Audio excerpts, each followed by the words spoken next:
Good morning guys! Welcome po dito sa ating vlog today. And today, tayo ngayon ay magkakape muna guys.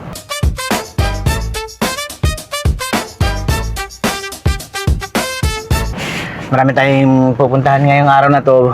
Mamimili tayo ng tubig kasi naubusan tayo ng drinking water sa bahay. So kailangan natin bumili ng tubig at sabong panlaba. Kailangan na natin mag-umpisa maglaba dahil tumatambak na yung mga labahin. So bago natin gawin lahat yan guys, kailangan muna natin syempre gasolinahan muna natin yung sikmura natin. And dahil dyan, gusto kong magkape doon sa pinakamalaking coffee shop dito sa buong Pilipinas. And kung alam nyo yan, dito lang yan sa San Fernando, Pampanga. So tara guys, samahan nyo ako magkape sa pinakamalaking coffee shop dito sa Pilipinas. Let's go!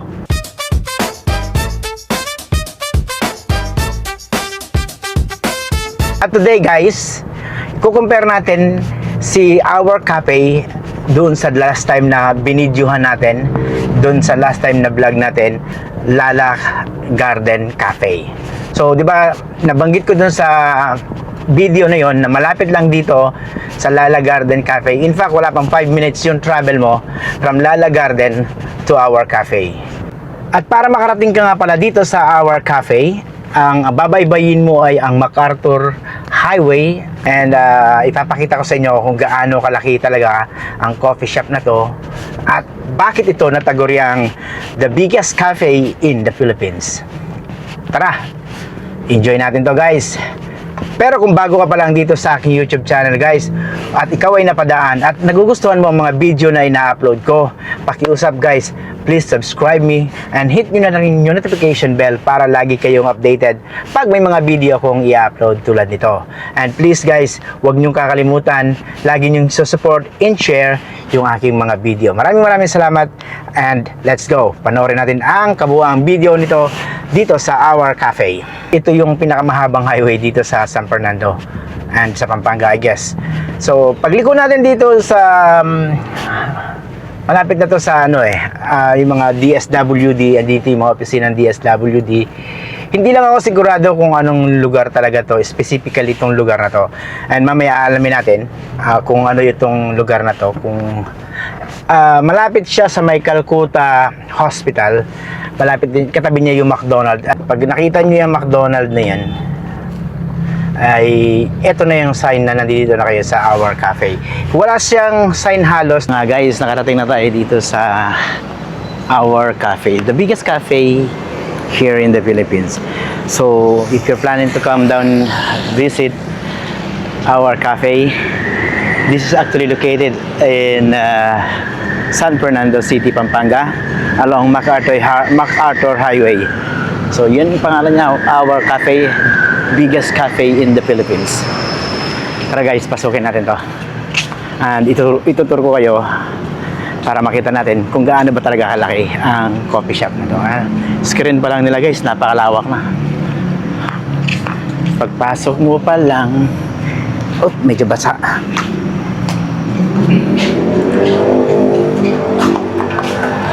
Oh wow, ayan, may malaki silang screen. Ganda, grabe. Saan tayo order nito? Sobrang laki, hindi natin lang saan tayo order. Ito yung mga pastries nila. So kuha muna tayo ng pastries. Pastries muna tayo guys. Dami nilang selections dito. So parang sa Lala Garden din, pero mas parang sarap ng mga kana chocolate. Sa pastries, sa okay? Grabe, tiramisu. Try natin yung tiramisu. Mukhang masarap siya. Grabe, ang gaganda ng mga white roll, mocha bun. So, parang self-service yata to guys. Tara, kuha tayo ng tray. Oo nga, self-service nga to. So, yan, kuha ka ng sarili mong anong tawag dyan? Sausage roll. Giant sausage. So nakita na ako kanina kung anong gusto ko. Beef croquette. Beef croquette. May nakita na ako kanina. Saan na ba yun? Nakalimutan ko tuloy. Ano yung gusto ko kanina? Ganda doon. Yun. Yung baked tiramisu. Ma'am, excuse po. Try natin. Tempting. Ang masarap. Okay. Grabe yung screen nila. Tapos, pipila ba tayo para sa coffee? Pipila yata. Oh, grabe yung mga cake nila dito guys. Tingnan nyo. Sandwiches nila. BLT 270. Ayan, blueberry cheesecake. Grabe. Gaganda ng mga cake nila dito. So, I think mas maraming option dito kaysa sa Lala Garden. Diba nung isang araw na pinakita ko sa inyo na halos similar din siya. Pero I think mas malaki talaga to kasi considering na 700 tao yung pwede niya accommodate. Ito yung dito ko mag-order. Mamaya i-tour ko kayo guys. Order muna tayo. Pwesto ngayon. Tingnan natin kung pa tayo pwesto. Kasi ang laki ng coffee shop na to. Siguro naman hindi tayo mabubusan ng pwesto dito. Okay. Dito may magandang parang fresco tingnan. Pero dining, ano siya, indoor siya. Dito tayo sa looban ng so, meron pa rin pala silang al fresco. So, this is sa labas. Sobrang laki talaga guys, grabe. Meron pa silang labas meron pa silang, so may parking pa sila dito sa likod and sobrang lawak pa pala dito sa likod. May mga upuan pa pala. Pwede pa ba tayong tumingin? Maintain tayo tayo. Push lang natin. So ito, grabe guys, tingnan nyo naman, may mahaba pa silang al fresco dito sa labas at may mga parking pa nga dito sa likod. And may doggy. Hello doggy. Grabe, ang ganda. At pagpasok mo galing sa labas, ito yung bumungad sa you guys na napakalawak na Mala Garden na dito na lang tayo. Ba tayo magandang pumasto. Yung medyo makikita natin yung view ng may sa taas siguro. Dito na lang siguro tayo para mas malapit.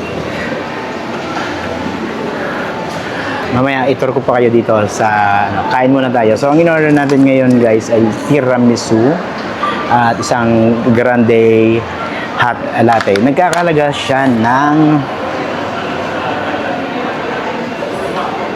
magkano ba? 370 pesos. So yung baked tiramisu is 190 pesos at yung cafe latte natin is 180 pesos. I think yung cafe latte niya is reasonable for 180 pesos since malaki naman yung baso, grande siya. At considering mo yung ganito kagandang coffee shop, for 180 pesos, I think okay na yun. So sa 3 horas is 160. Maganda rin naman yung 3 horas. Hindi lang ganito kaganda at kalaki. Pero quality service din naman to. At okay lang to. 180, I think sa presyo niya, reasonable siya. And then yung cake niya, 190. For this size, okay na rin, reasonable siya. So mura siya dito guys kung tutusin kumpara doon sa mga artisan coffee shops na pinupuntahan natin. Kaya kung kayo ay nandito sa San Fernando area guys, visit nyo na to, our cafe. Sobrang laki guys, the biggest cafe in the Philippines. And if you are planning na mag-vlog dito, you are welcome na mag-vlog kasi nga one of the way na napopromote din tong coffee shop natin is by the vloggers na pumupunta dito. And mamaya ituturo ko kayo dito sa taas. Kain muna tayo.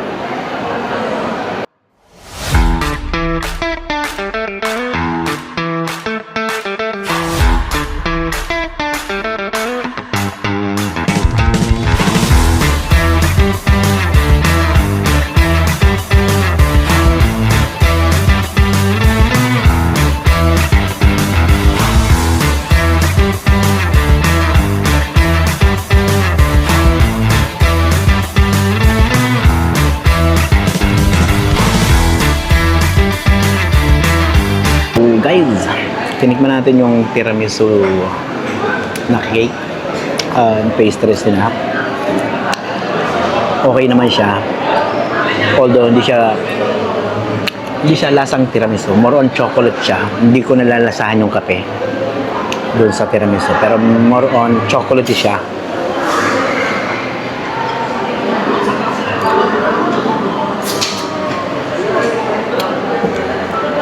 fresh siya. Yun ang maganda doon, fresh na fresh. Nakita nyo,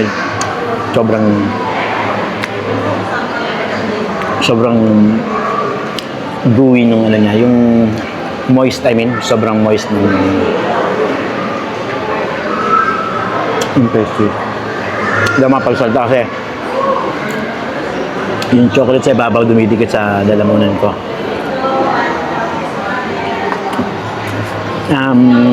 Honest opinion, honest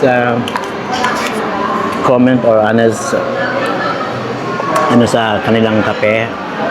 I think although sa presyo niya kasi 190, 180 large na to considering 16 ounce, hindi siya ganun ka-special. Yes, hindi siya ganun ka-special. Hindi mo siya masasabing top notch yung kape kasi nga parang kung i-consider mo siya sa mga commercial blend, para siyang commercial blend. Hindi siya yung mga artisan, hindi siya yung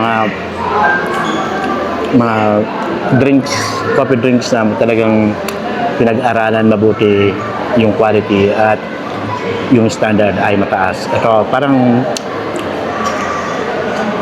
tumaas lang siya ng konting level sa mga nakikita niyo sa mga takeaway na 7-Eleven, gano'n. Honest opinion lang sa akin. From barista experience ko, barista knowledge, hindi talaga siya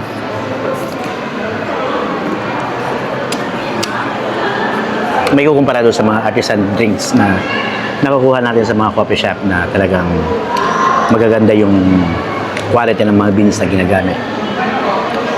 However, yung presyo niya, hindi ka dapat nag-expect ng masarap na kape.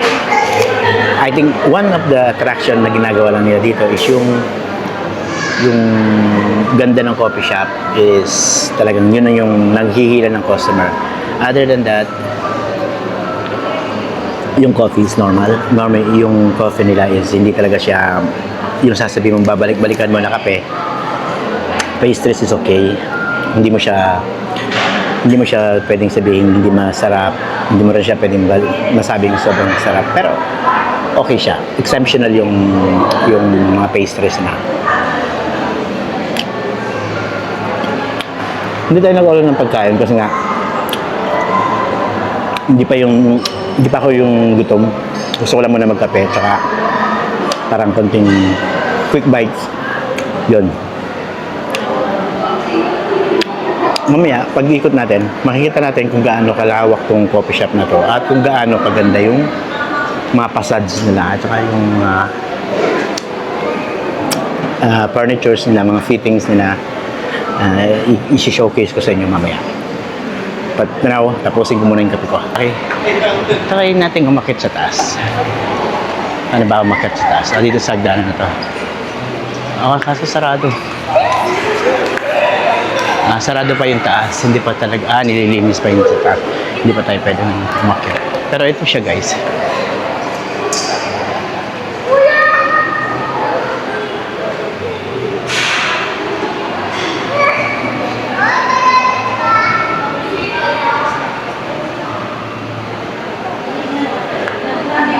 Dito rin yung parang sobrang laki din. Pwede mag-corporate meeting din dito sa banda dito. Parang sa ano nga din, Lala Garden Cafe. Pero mas malaki to kasi yung taas niya, mas malawak siya.